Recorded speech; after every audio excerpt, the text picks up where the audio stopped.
अगर सुकून चाहते हो तो लोगों से नहीं, खुद से उम्मीद रखो। हेलो एवरीबॉडी, मैं संजय कुमार हाजिर हूँ आप सबके सामने आपका अपना स्टडी चैनल लेकर के स्टडी 888।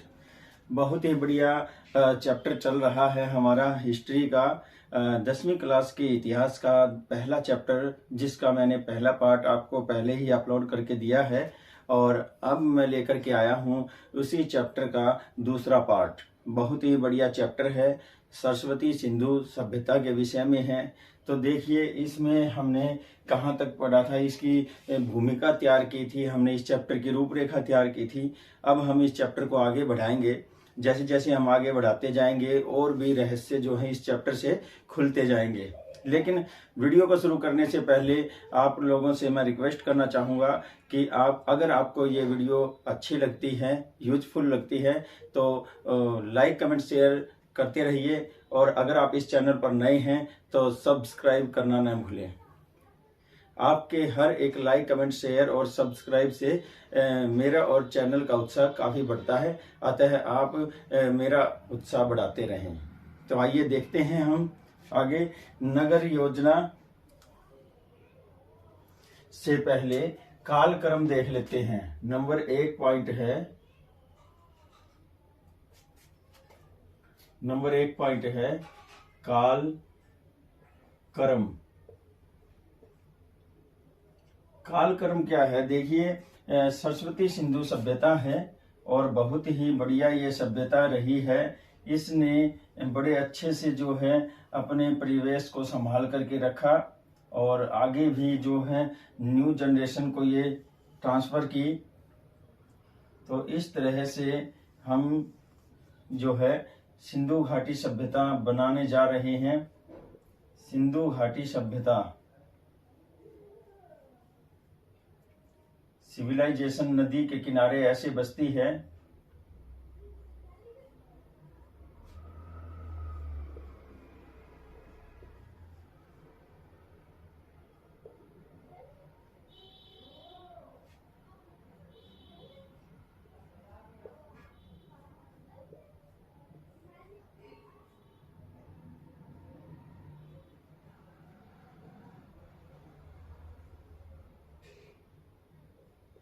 ये देखिए, हमने सिंधु घाटी सभ्यता के कुछ निशान बनाए हैं, घर बना करके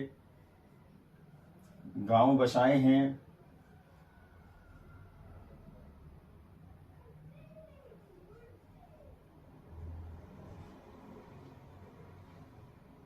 तो ये है सिंधु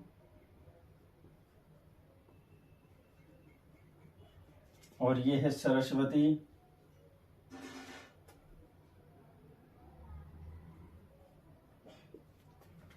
तो इस तरह से ये सभ्यता जो है नदियों के किनारे पर बसी और लोगों ने सबसे पहले इसी नदी के किनारे पर बसना शुरू किया। सरस्वती सिंधु सभ्यता जो नदी है, इस पर पानी की फैसिलिटी होने की वजह से लोगों ने सबसे पहले इसके किनारे पर बसना शुरू किया और यहीं पर ही एग्रीकल्चर वो करने लगे, कृषि करने लगे।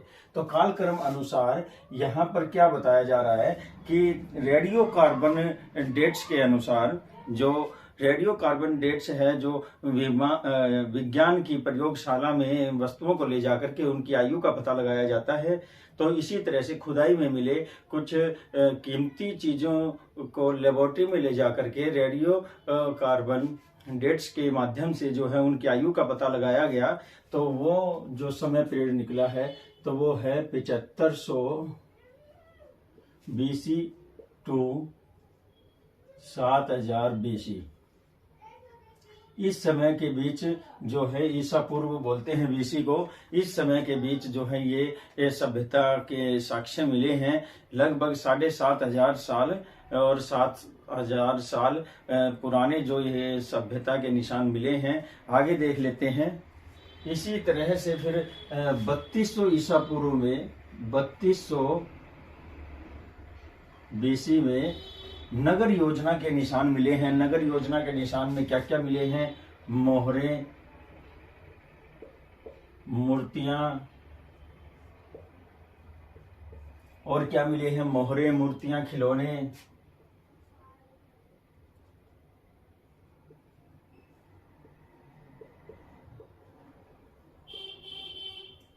कपड़े, बर्तन आदि, ये सभी चीजें मिली हैं। और ये सारी वस्तुएं जो हैं, और भी बहुत सारी वस्तुएं मिली हैं, इनका एक ही सिग्नल होता है और ये इशारा करते हैं एक सभ्यता की ओर, एक नगर की ओर। और ये बहुत ही बढ़िया जो है सभ्यता रही है। फिर ये सभ्यता जो है, सबसे पहले इस सभ्यता ने जब जन्म लिया तो ये 2600 BC में ये सभ्यता रूरल हो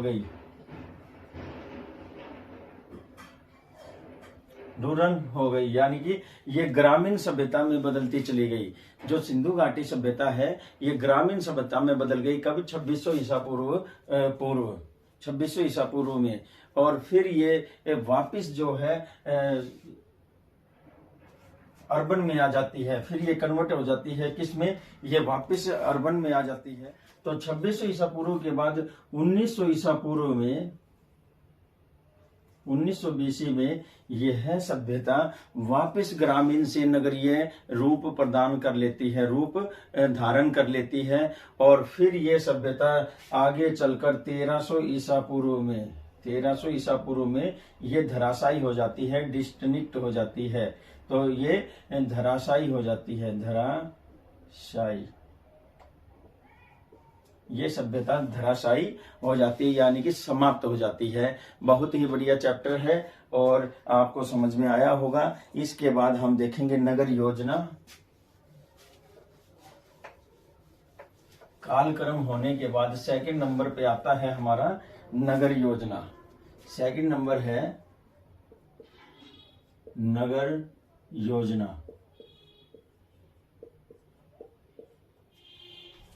तो सरस्वती सिंधु सभ्यता की नगर योजना क्या थी? यह नदी के दो किनारों पर बसी होती थी।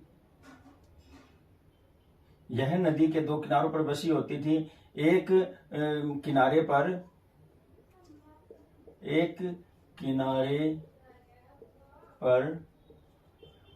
किनारे पर जो शासक वर्ग था, जो मंत्री होते थे, जो अमीर लोग होते थे, वो निवास करते थे। और दूसरे किनारे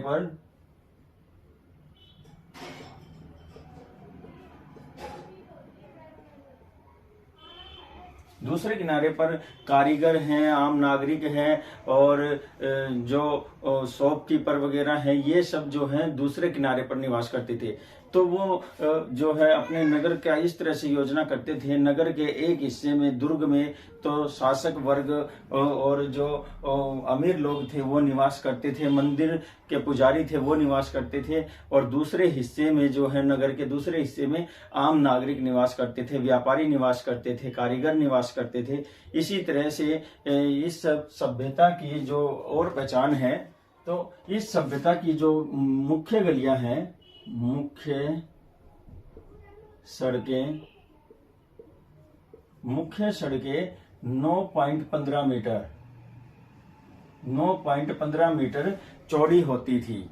तो आप देखिए 9.15 मीटर चौड़ी सड़कें अगर मुख्य सड़कें होती थी तो कितना ज्यादा विकास किया होगा इस सभ्यता ने। और फिर इसके बाद जो गलियां होती थी,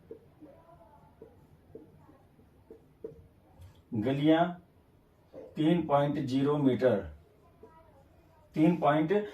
मीटर जो है वो चौड़ी होती थी। तो जब नॉर्मल गलियां ही इतनी चौड़ी होती थी तो ये एक बहुत ही व्यवस्थित, सुव्यवस्थित नगर योजना की ओर इशारा करता है। तो वहां पर बहुत बड़े बड़े विशाल जो हैं घर मिले हैं, इस तरह से एक स्ट्रक्चर मिले हैं। और यहाँ पर कोर्टयार्ड यानी कि आंगन होता है, और बड़े बड़े जो हैं रूम्स मिले हैं। इस तरह के रूम्स मिले हैं, बहुत ही बड़े बड़े रूम्स मिले हैं। तो नानघर है, और फिर जो है रसोई है, किचन जिसे बोलते हैं। और फिर उसके बाद 3 से 4 बड़े जो है रूम्स होते हैं उनके घरों में। और दीवारें भी उनकी जो ईंटें इस्तेमाल की जाती थी, तो ईंटें जो हैं वो 1:2:3 और इसी तरह से 1:2:4 इस तरह से वो ईंटें इस्तेमाल करते थे, चौड़ी चौड़ी ईंटें इस्तेमाल करते थे।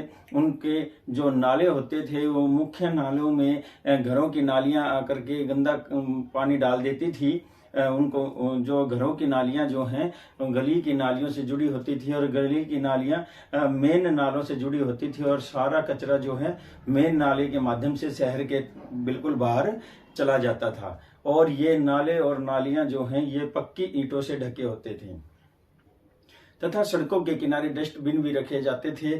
तो साफ सफाई का बहुत ही ज्यादा ध्यान रखा जाता था इस सभ्यता के अंदर। तो आगे देख लेते हैं अगला क्या है।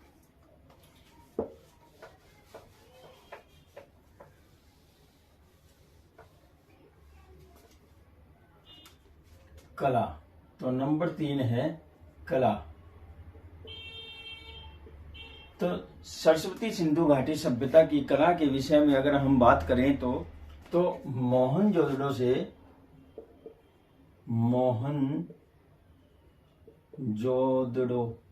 मोहनजोदड़ो से एक खंडित मूर्ति मिली है, और वह मूर्ति जो है, खंडित का मतलब है टूटी फूटी हुई एक मूर्ति मिली है, जिस पर सुंदर कारीगरी की हुई 3 पतियों वाली एक शॉल ओढ़ रखी है उस मूर्ति ने। और उस मूर्ति का एक कंधा तो कपड़े से ढका हुआ है और दूसरा कंधा खुला है। इसी तरह से और भी बहुत से खिलौने हैं, और भी मूर्तियां हैं, गहने हैं, बर्तन हैं, ये भी मिलते हैं। और जो अच्छे से नक्काशी किए हुए होते हैं तो ये भी कला की ओर इशारा करते हैं। तो फिर इन वस्तुओं के साथ साथ जो मूर्तियां हैं उन्होंने गहने पहने हुए हैं, अच्छे सुंदर कपड़े पहने हुए हैं। ऐसी चीजें जो हैं उनकी कब्र के साथ मिली हैं, बर्तन मिले हैं, तो मोहरें भी मिली हैं। मोहरों के ऊपर बहुत से जो हैं कई तरह के चित्र पाए गए हैं, महिलाओं के चित्र पाए गए हैं। इससे पता चलता है कि वो महिलाओं को ऊंचा दर्जा देते थे। और एक ऐसी मूर्ति मिली है जिसे भगवान शिव के रूप पशुपति नाथ के नाम से जाना जाता है, और उस मूर्ति के सामने वाला हिस्सा जो है वो धुएं से बिल्कुल मैला पड़ चुका होता है। तो इससे ये पता चलता है कि वो लोग पूजा पाठ भी करते थे। इसी तरह से फिर कुछ अंगूठी मिली हैं, अंगूठी पर नग कीमती पत्थर वगैरह मिले हैं, और सोने चांदी के वो जो है आभूषण इस्तेमाल करते थे। बहुत सी चीजें हैं जो इस सभ्यता से संबंधित जो हमें खुदाई में मिले हैं, और ये एक उत्कृष्ट नमूने हैं इतनी अच्छी सुव्यवस्थित नगर योजना के। तो अगला जो नंबर 4 है राजनीतिक जीवन। नंबर 4 क्या है? राजनीतिक जीवन। सरस्वती सिंधु सभ्यता की जो नगर योजना है इतनी बढ़िया थी कि इस सभ्यता की 2 राजधानियां होती थी। एक राजधानी तो होती थी मोहनजोदड़ो, और दूसरी जो राजधानी थी वो थी हड़प्पा। ये 2 राजधानियां होती थी। हड़प्पा पंजाब में, पाकिस्तान में जो अब पंजाब है वहाँ हड़प्पा क्षेत्र है। तो हड़प्पा जो है ये राजधानी होती थी और मोहनजोदड़ो राजधानी होती थी। और शासन का कार्य जो है एक मुख्य अधिकारी होता था जिसके हाथ में सारा शासन का कार्य होता था, तथा उनके साथ साथ जो मंदिर के पुजारी होते थे उनको भी पावर मिली हुई थी, और वो भी जो है समाज में अहम रोल निभाते थे। और घर का जो बुजुर्ग होता था उसके संरक्षण में पूरा परिवार निवास करता था, और उसी के ही फैसलों के आधार पर आगे की कार्रवाई की जाती थी। तो बहुत ही बढ़िया आगे बातें आ रही हैं। इसके समकालीन जो सभ्यताएं हैं, जैसे कि मेसोपोटामिया की सभ्यता है, उसमें भी जो है अधिकारी शासक वर्ग जो रहे हैं वो धार्मिक लोग रहे हैं, जो प्रीस्ट जिसे बोलते हैं पुजारियों को ये पावर मिली हुई है। तो उसी तरह से हमारे समाज में भी सरस्वती सिंधु घाटी सभ्यता में भी मुखिया को पूरी पावर मिली हुई होती है, और वो इस तरह से जो है सारी कार्रवाई देखता है और आगे नगर योजना में अपना सहयोग करता है। और उसका साथ सभी नागरिक देते हैं। जितने भी लोग सरस्वती सिंधु सभ्यता के रहने वाले होते हैं वो उसकी आज्ञा का पालन भी करते हैं। आगे क्या कह रहा है, तो एक जो पुरातत्वविद हैं हंटर महोदय जी ने सरस्वती सिंधु सभ्यता का शासन गणतंत्रात्मक माना है कि सभी को ही अपने अपने कार्य करने की आज़ादी होती थी, अपनी बात रखने की आज़ादी होती थी, सारी तरह की बातें लिखी हैं। फिर उसके बाद बताया गया है, फिर व्हीलर जी हैं, जो व्हीलर पुरातत्वविद हैं, वो कहते हैं कि कोई भी साधन रहा हो, सत्ता का कोई भी स्रोत रहा हो, लेकिन मुख्य तो जो है सामाजिक ढांचा ही जो शासन, सत्ता का कोई भी स्रोत रहा हो, वो कहते हैं व्हीलर जी कहते हैं कि सत्ता का कोई भी स्रोत रहा हो, लेकिन धर्म के आधार पर ही सारा ढांचा जो है व्यवस्थित था, प्रमुख रूप से धर्म को ही माना जाता था। तो इस सेक्टर में यानी कि राजनीतिक में इतना ही। इसके बाद हम देखते हैं नंबर 5 में